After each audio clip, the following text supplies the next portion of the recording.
화요일 아침 원기 회복 시간 정치 용봉탕 코너입니다. 귀가 탁 트이고 속이 시원해지는 정치 이야기 한번 들어보겠습니다. 김용남 전 국민의힘 의원, 정봉주 더불어민주당 교육연수원장 두 분 나오셨습니다. 안녕하십니까? 네, 안녕하세요. 김용남입니다. 아니, 우리가 지난주에 정봉주 의원은 220표를 예상을 하셨고요. 200표 넘어갈 것이다 이렇게 예상했죠. 김용남 의원님은 161표, 노웅래 의원하고 똑같이 그때 부결을 예측을 했는데 예측이 너무너무 빗나간 것 같아요. 네. 비명계 의원들의 페인트 모션이 이렇게 훌륭할지 몰랐죠. 아, 페인트 모션이라고 잘 쏘겠다는 겁니까? 페인트 모션은 완벽하게 했죠. 왜냐하면 비명계 좌장격인 서른 의원조차 뭐 앞장서서 부결표를 던질 것 같이 이야기를 했잖아요. 네. 뭐 물론 서른 의원이 부결표를 던졌을 수도 있습니다만 그래서 당 내에서 이번에는 부결을 시키고 다음 수순으로 넘어가서 이제 기소가 되거나 이러면 당대표 사퇴를 요구하는 목소리를 내려고 이보 전진을 위한 일보 후퇴를 하려나 보다라고 생각을 했는데 표를 까보니까 완전 페인트 모션이었어요. 와, 우리 봉도사 예측의 달인 한 번도 틀린 적이 없는데 이번에 완전 왕창 틀려버렸어요. 틀린 거는 그냥 틀린 거예요. 뭐 왕창 틀리고 왕창 덜 틀리고 그리고 비명계 페인트 모션이라고 하는 것은 불난 집에 붙여야지라는 거고 비명계 의원들을 두 번 죽이는 거예요. 그리고 이제 저는 네. 이게 서른 의원은 부결표를 던졌을 거로 보여요. 아, 서른 의원은요? 예. 왜냐하면 저도 그분하고 이제 안지가 한 40년 됐는데 네. 정치를 이렇게 좀 트리키하게 하는 사람은 아니에요. 소신껏 하는 사람이고. 네. 그리고 이제 지금 그 페인트 모션이다라고 하는 것은 두 가지 전제가 있어야 되거든요. 네. 일단 그 한 팀으로 움직여야 된다. 예를 들어 그 비명계가 한 20, 30명쯤 되면 원팀으로 일사불란하게 움직여야 된다는 그렇죠. 전제가 있어야 되고요. 예. 두 번째로 이렇게 하자라고 하는 사전 작당이 있어야 돼요. 아. 근데 둘 다 조건이 안 갖춰졌습니다. 그러니까 지금 얘기 보면 그거 없었는데도 그렇게 근데 많이 나왔어요. 그래서 거의 40표나 이탈표가 나왔다고요? 그래서 비명계 쪽에서도 부결표를 던져야 된다라고 하는 3, 4, 5 이렇게 의지를 모은 사람들이 있고 그다음에 이제 지난주 목요일인가 그 금요일인가 4명의 의원이 모였던 것을 어제 한 기자가 페이스북에 올렸단 말이에요. 네, 사진도요. 예, 사전 작당이 있었다. 근데 이제 이게 있었는지 없었는지 모르지만 있었을 것으로 보이는 심증을 이제 다른 의원들이 어제 저에게 연락이 와서 네. 이재명 대표 이 구속 체포 동의안 네. 표결 이후에 그 사람들이 다 이석을 했다는 겁니다. 아, 일어났다는 겁니까? 아니 이석을 했다는 게 이제 본회의장에서 본회의장에서 나가고 나가버렸다는 거예요? 그 이후에도 약 한 100건 정도의 표결이 있었는데 예. 예. 그 표결에 참여를 안 했대요. 아. 그런 걸 보고 이제 그걸 목격한 의원들이 예를 들어 이땡땡 의원도 뭐 자리에서 일어났고 어딜 가냐고 물어봤더니 뭐 어디 간다고 그러고 이제 그다음부터 안 들어왔다는 거예요. 그래서 이제 모처에 모이지 않았을까라고 추정하는 겁니다. 그렇다고 한다면 알게 될 수도 있겠네요. 그렇다고 한다면 몇몇이 표결이 끝나고 난 다음에도 우리가 예상했던 게 통했다라든지 하는 얘기했을 그 개연성이 있어 보이죠. 하지만 이 3, 40명이 원래 조직 대우를 갖고 있는 그런 집단이 아니에요. 그러니까 뭐 이것 때문에 반대 이것 때문에 반대 이유가 이제 여러 가지가 있거든요. 이게 이재명 대표를 반대하는. 네. 그렇지 그게 뭐 3, 40명이 조직화되어 있지도 않고 조직은 아니다. 이번 일을 갖고 예. 조직적으로 단일 대우로 의견을 교환했을 수도 없는데 다만 우연의 일치로 좀 이렇게 표가 많이 나왔다. 우연의 일치다 이렇게 보시는 예, 거군요. 그렇게 봅니다 저는. 국민의힘은 정치적으로 왜? 승리했다 평가를 하고 있더라고요. 이번 걸 보면서. 어떤 측면에서는 이재명 대표 체제에 심각한 위기가 생긴 거잖아요. 네네. 그래서 제가 보기엔 뭐 5월 이후까지 대표직을 유지할 수 있을까 의문이 드는데 네. 뭐 이재명 대표에게는 크나큰 위기입니다만 반대로 생각하면 또 국민의힘의 위기가 찾아오고 있는 거예요. 어떤 의미입니까 그게? 왜냐하면 만약에 이번 일을 계기로 해서 민주당이 전당대회를 다시 치르든 아니면 비대위 비대위로 체제로 가든, 넘어가든 일종의 쇄신안을 내놓고 쇄신을 그 성공하기 시작한다면 총선을 바로 코앞에 둔 국민의힘의 최대의 위기가 될 수밖에 없죠. 사실은 제가 계속 말씀드립니다만 뭐니 해도 더불어민주당의 당대표로는 이재명만한 분을 찾기가 힘들어요. 국민의힘 입장에서. 예. 예. 어떻게 보십니까? 지금 말씀하고 같이 좀 말씀 주십시오. 이렇게 가까이 있으면은 탁 이렇게 네? 좀 때리려고요? 아니요, 침을 톡 뱉어주고 싶을 정도로. 때리면 어떻게 폭력 쓰면 어떡합니까? 깜짝 놀랐습니다. 예. 침을 톡 그것도 뱉어줄 정도. 폭력이에요. 예. 그래요? 아니 예. 맞지 않게 그 앞에 떨어지게끔. 그것도. 근데 그렇게 얄밉게 예. 얘기해요. 예. 오늘 그 김영남 의원답지 않게. 네. 원래 이게 캐릭터인가요? 아니면 부캐인가요? 아니 뭐 어제 예. 뭐 충격들을 좀 받으셨을 거예요. 충격받지 않습니다. 원래 정치라고 하는 것은 예. 예측하지 못하는 수가 많이 발생하는 게 정치거든요. 근데 이제 예. 이제 병 주고 약 주고 하는 건데 지금 말씀이 뭐냐면 혁신을 하게 되면 총선 때 오히려 민주당이 기회가 될 것이다. 네. 그다음 첫 번째 무슨 얘기를 했냐면 전대 뭐 이런 운운을 했어요. 이거는 뭐냐면 애 낳자마자 그 아들 낳자마자 그 며느리 보자 이런 얘기거든요. 예. 뭐냐면요. 아직도 갈 길이 멉니다. 그리고 실질적으로 그 이렇게 검찰이 어거지로 구속영장을 발부하고 하나씩 그 따져보게 되면 네. 이걸 구속영장을 발부할 일인가? 혐의 그 범죄 혐의 소명도 안 되어 있죠. 증거 인멸의 우려도 없죠. 거주지 일정하죠. 도주의 위험 없죠. 그런데 이걸 한 거예요. 그러니까 이런 걸 갖고 검찰 공화국이 검찰 정권이 되고 있는 상황을 국힘 입장에서도 같이 이게 그 의회 민주주의가 깨지는 이런 상황에 대해서 우려하고 걱정해 이제 뭐 정치적 승리를 했다.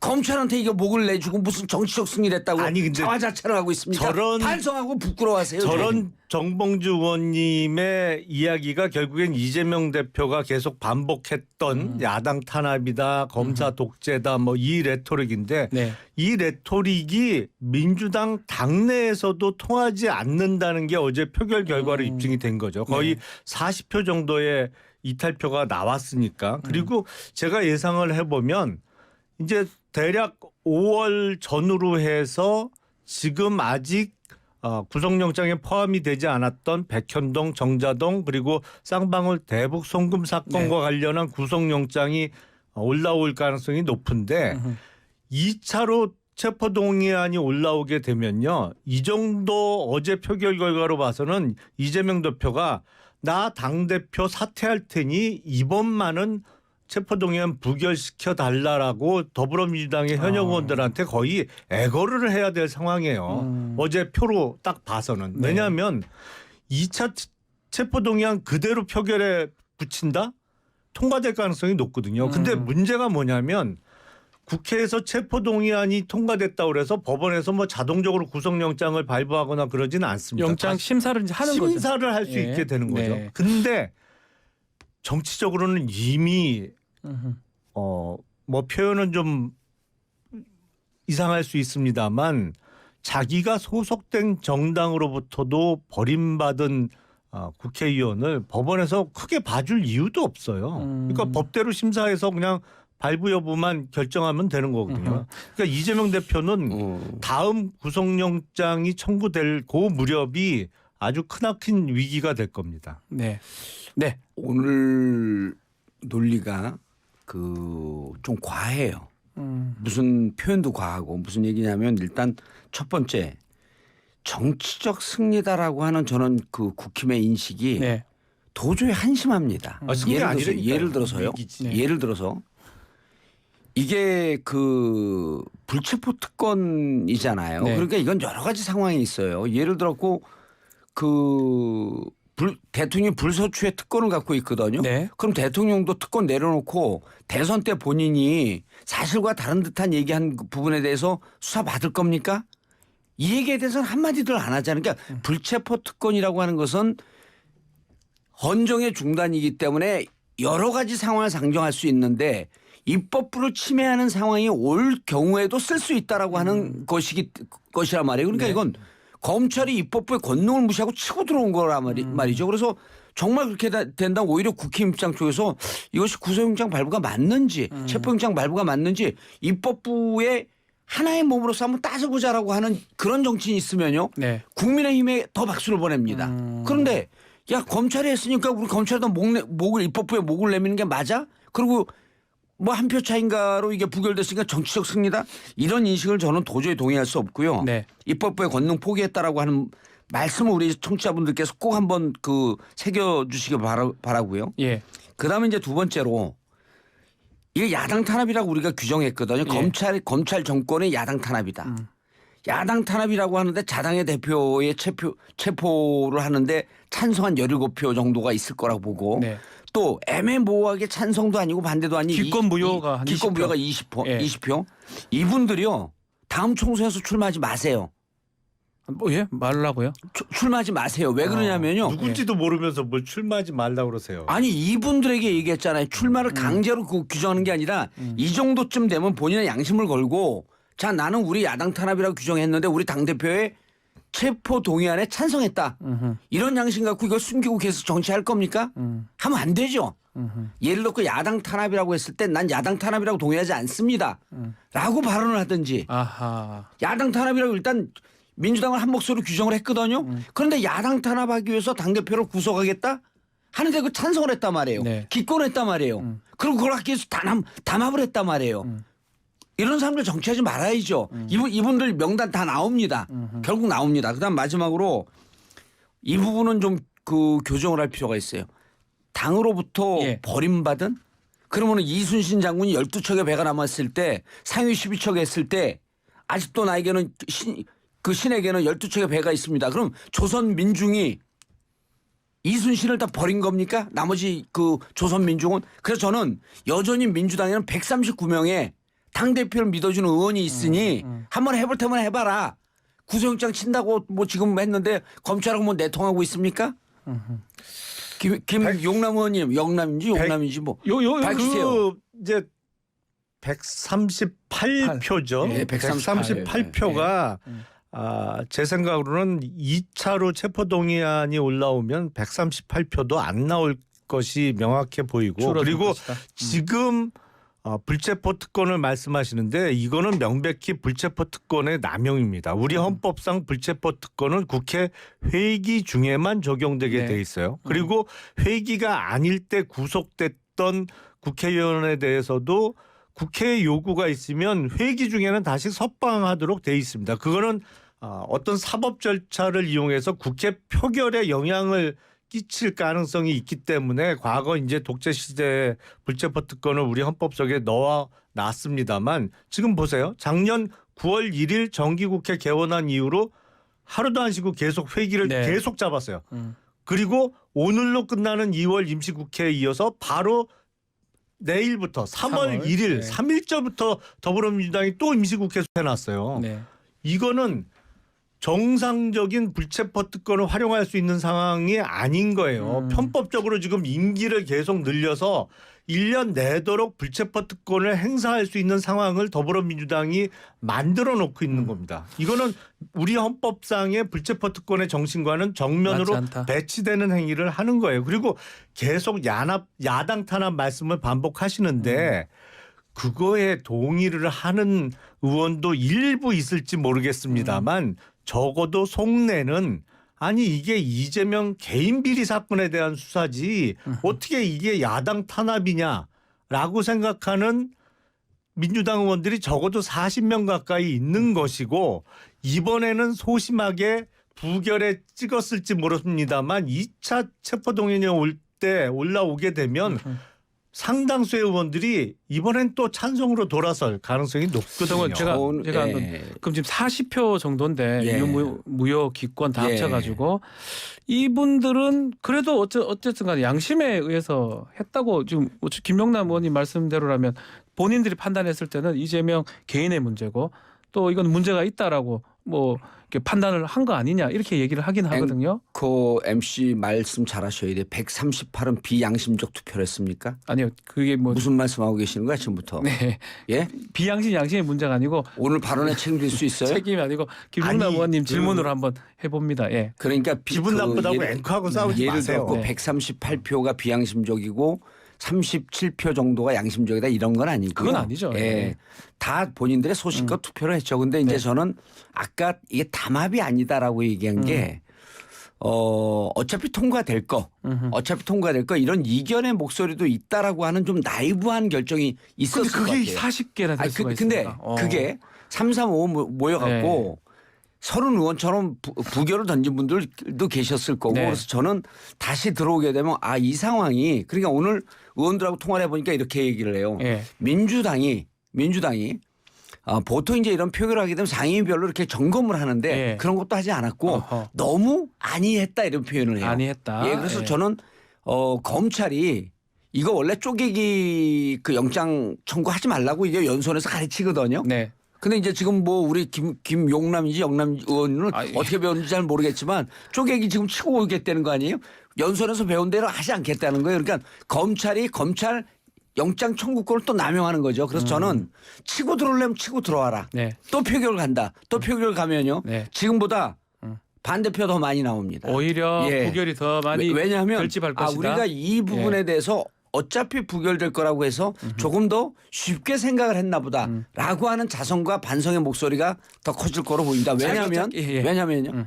이게 만약에 그 영장 발부가 찬성 쪽으로 가게 되면 이거는 그 여당도 조심하셔야 돼요. 이거는 그 행정부 네. 외청인 검찰에게 입법부의 목을 다 내준 거기 때문에 이거야말로 헌정 중단이에요.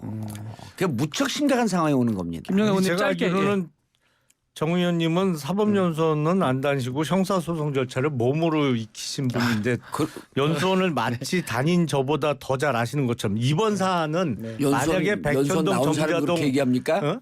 쌍방울 사건으로 영장을 다시 치더라도 이거는 쪼개기 영장으로 보긴 힘들어요. 왜냐하면 1차 영장에 전혀 포함이 되지 않았던 별개 사건이고 네. 그리고 수사하는 검찰청도 틀리고 수사 대상자도 이재명 대표를 제외하고는 다 다릅니다. 네. 그렇기 때문에 이것까지 쪼개기 영장으로 보긴 어렵고 원래 불체포 특권은 국회 스스로 포기하는 게 트렌드였어요. 그러니까 노웅래 의원에 대해서 부결이 이루어졌습니다만 그 앞선 사례들은 법원에 출석해서 법원의 영장 재판을 받아라 그리고 체포동의안이 국회에 올라오면 대부분 참 통과를 시켜줬어요. 네. 이제 갑자기 이제 더불어민주당 쪽에서 이재명 대표에 대한 사법 절차가 진행되면서 이 체포동의안 올라오면 부결시켜야 되는 것처럼 지금 이야기를 하고 있습니다만 그 전에 21대 국회만 해도 3번이 올라왔는데 그 국회 다 통과시켜 줬어요. 네.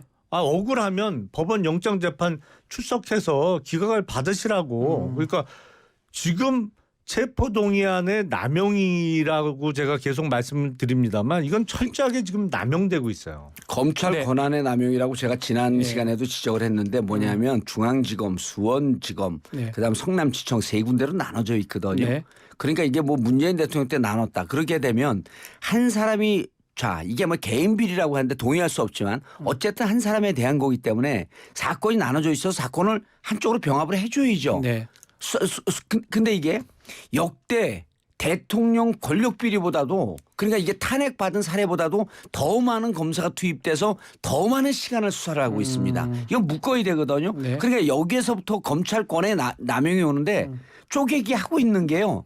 꼼수 이렇게 꼼수 피우려고 아니, 쪼개고 문재인 있었던 정권 때 거예요. 왜 아니 이렇게 문재인 정권 때 쪼갰어요? 나눠놨으면 왜 쪼갰잖아요. 검찰 정권 자, 아니에요. 수사 얘기는 묶어이죠 이거를. 자, 아니 수사- 자기네들이 수사를 해야 될거 쪼개고 무슨 말씀하시는 수사 거예요? 얘기는 요 정도 하고요. 예. 요 질문 한번 드려보겠습니다. 그 의원들 이제 민주당 의원들 예. 앞으로 알려질 거라는 건데 지금 정봉주 의원님 말씀대로라면 공천하고는 어떻게 연결이 되는 겁니까?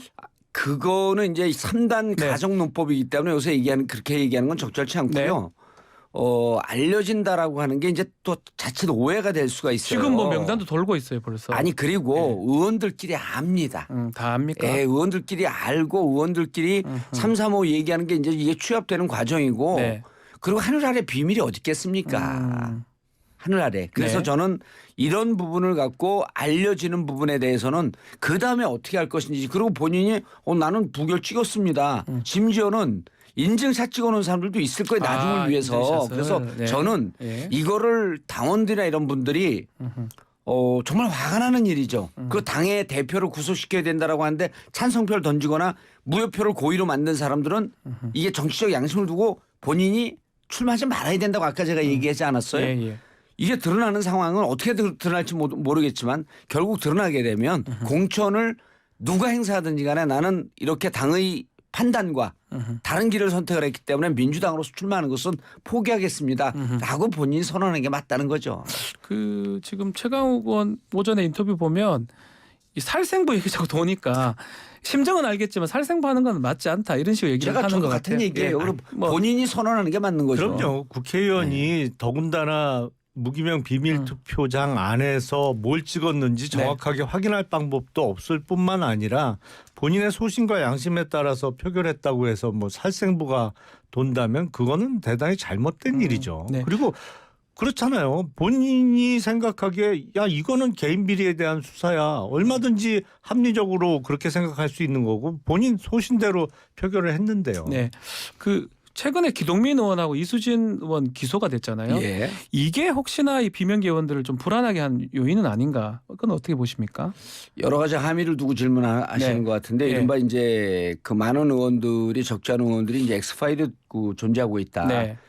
캐비넷 파일이 점차 나오기 시작할 것이다. 이제 뭐 이런 얘기 그런 얘기를 지금 질문하신 네. 것 같은데 상호 연관관계가 전혀 없습니다. 아 전혀 없습니다. 내가 불안하니까 당대표 빨리 구속되라? 이거 연관관계가 없잖아요. 그리고 저는 지금 기동민 의원이나 이수진 의원 기소한 것도 검찰의 그 기소권을 갖고 입법부의 의원들을 컨트롤하는 듯한 이런 양태로 가는 거는요. 네. 결국은 부메랑이 돼서 본인들 목을 칠 겁니다.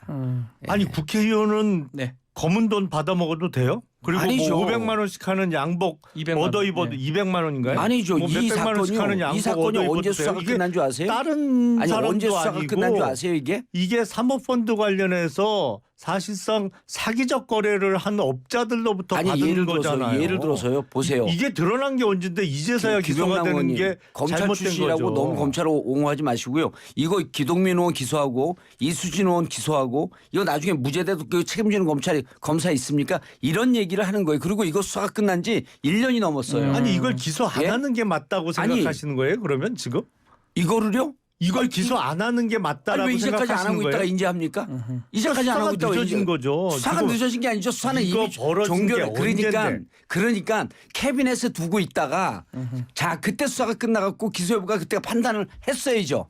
하게 되면 1년 동안 갖고 있다가 한 게 좀 이상하다 그럼요. 이 말씀이네요. 이런 거 갖고 장난친다 그러는 거죠. 사실은 문재인 정부에서 소위 얘기하는 검찰 개혁을 한답시고 검찰의 수상 능력을 많이 상실시켜 놓은 건 맞아요. 그래서 지금 문재인 정부 끝난 지 원활하게 1년이 넘었습니다. 특수수사나 이런 게 안 돌아갔습니다. 문재인 정부 끝난 지가 1년 그리고 과거 5년 전부터 사실은 이런 현상이 심해졌어요. 검찰에서 특수수사다운 특수사를 안 한 지가 꽤 여러 해 지났어요. 네. 그러다 보니까 진작 처리됐어야 될 사건이 늦어진 감은 있습니다만 지금이라도 아니 당연히 부정한 돈 받았으면 기소되고 처벌받아야지 그러면 이걸 묻어버리는 게 정의사예요. 문재인 정부라고 하는데 그 중앙지검장 그 윤석열 중앙지검장이었고요.